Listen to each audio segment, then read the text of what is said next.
सदन में योगी ने कर दिया चौंकाने वाला ऐलान। क्या बाहर आएंगे? संभल में दबे 68 तीर्थ, 19 को कब्जे में लिया जाएगा पूरा संभल, मुसलमानों में हड़कंप।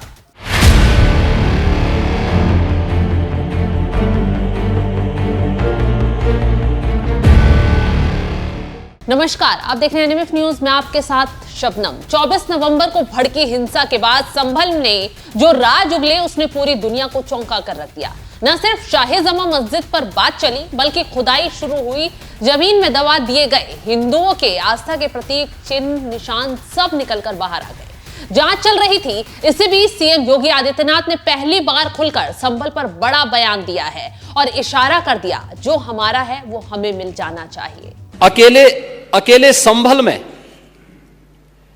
67 तीर्थ थे और 19 कूप भी थे, जिनको एक शरारत के तहत एक निश्चित समय के अंदर समाप्त कर दिया गया। और जिनमें से 68 तीर्थों में से 54 तीर्थों को ढूंढना, ये तो हमारी विरासत का हिस्सा है और हमने तो वही किया है। हमने तो वही कहा है कि जो हमारा है वो हमें मिल जाना चाहिए। हम उससे इतर कहीं नहीं जा रहे हैं, उससे इतर कहीं नहीं। और 19 जो कूप हैं उन्हें भी मुक्त कराया गया है। सच कड़वा होता है और उस कड़वे सच को स्वीकार करने की सामर्थ्य भी होनी चाहिए। संभल को लेकर जिस तरीके से सीएम योगी आदित्यनाथ ने हुंकार भरी, उनके मायने विरोधियों की नींद जरूर उड़ा रहे होंगे, खासकर उन लोगों की जो मुसलमानों के मसीहा बनकर संभल की खुदाई से जल रहे हैं, हिंदुओं से जुड़े सबूत मिलने पर बवाल भी कर रहे हैं और सवाल भी उठा रहे हैं। लेकिन अब बात विधानसभा से निकलकर बाहर आ गई है तो दूर तलक जाएगी। अब योगी सरकार संभल में आगे जो कदम उठाएगी उससे बहुत कुछ बड़ा होगा, क्योंकि अभी तक संभल ने जो राज उगले हैं वो साबित कर रहे हैं कि कैसे एक वक्त पर हिंदुओं के साथ अत्याचार हुआ, मंदिरों को बंद कर दिया गया, कूपों को दबा दिया गया, सबूतों को रौंद दिया गया। अब मंदिर भी वापस लिए जाएंगे, कूप भी खोद दिए जाएंगे और हिंदुओं की वापसी भी होगी, क्योंकि सीएम योगी आदित्यनाथ ने बड़ा खुलासा करते हुए कह दिया है, अकेले संभल में 68 तीर्थ थे और 19 कूप थे, जिनको एक शरारत के तहत एक निश्चित समय के अंदर समाप्त कर दिया गया, जिसमें से 68 तीर्थों को ढूंढना ये तो हमारी विरासत का हिस्सा है। खैर, योगी आदित्यनाथ जैसे ही संभल को लेकर सख्ती दिखा रहे हैं, सपा की बेचैनी लगातार बढ़ती जा रही है, क्योंकि एक तो संभल हिंसा में सपा सांसद जियाउर रहमान बर्क का नाम भी शामिल है, दूसरी तरफ मुसलमानों पर एक्शन सपा के वोट बैंक पर मानो हड़कंप जैसा ही है।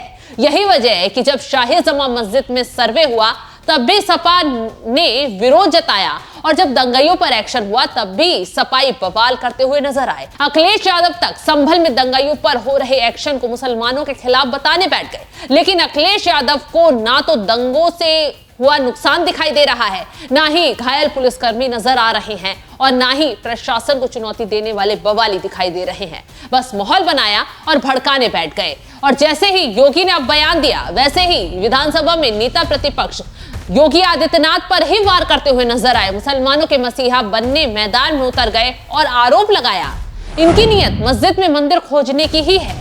जिसके बाद सीएम योगी आदित्यनाथ भड़के और संभल केस में सख्त लहजे में चेतावनी देते हुए पहले ही कह दिया था, संभल में जिसने भी बवाल भड़काया, कानून से जो भी पंगा लेता नजर आया, किसी को बख्शा किसी हाल में नहीं जाएगा, फिर चाहे कोई कितना भी बड़ा नेता या राजनेता क्यों ना हो। जिसने हिमाकत दिखाई है उसे अंजाम भुगतना पड़ेगा। यही वजह है कि संभल हिंसा के एक एक आरोपी को ढूंढ ढूंढ कर सलाखों के पीछे डाला जा रहा है।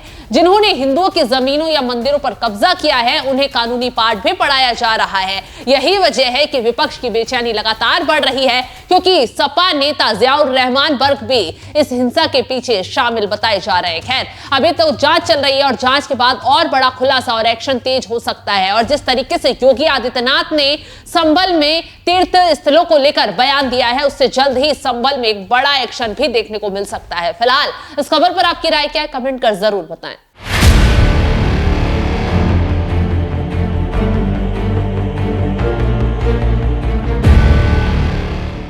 26 फरवरी को संभल में 56 वर्षों के बाद शिव मंदिर में जलाभिषेक का कार्यक्रम भी हो रहा था।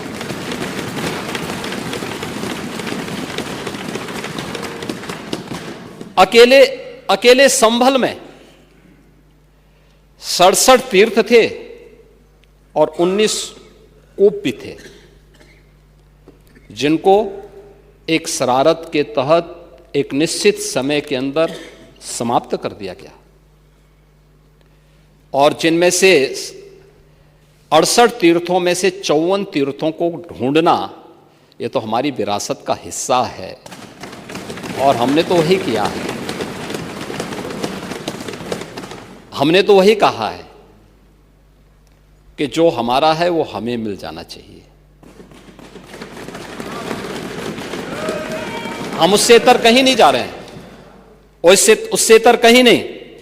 और 19 जो कूप हैं उन्हें भी मुक्त कराया गया है। सच कड़वा होता है और उस कड़वे सच को स्वीकार करने की सामर्थ्य भी होनी चाहिए। लेकिन आपने बोला है, मुझे बहुत अच्छा लगा।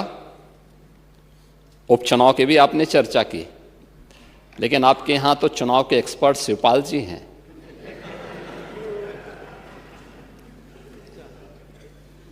और चच्चू से ज्यादा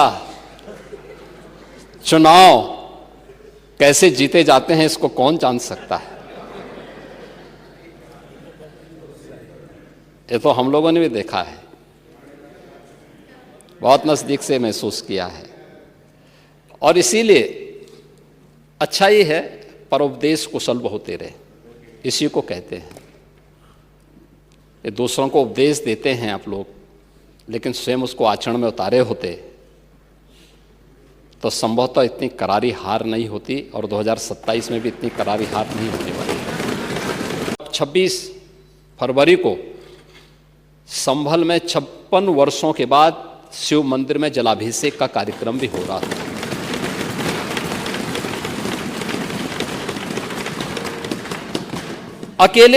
अकेले संभल में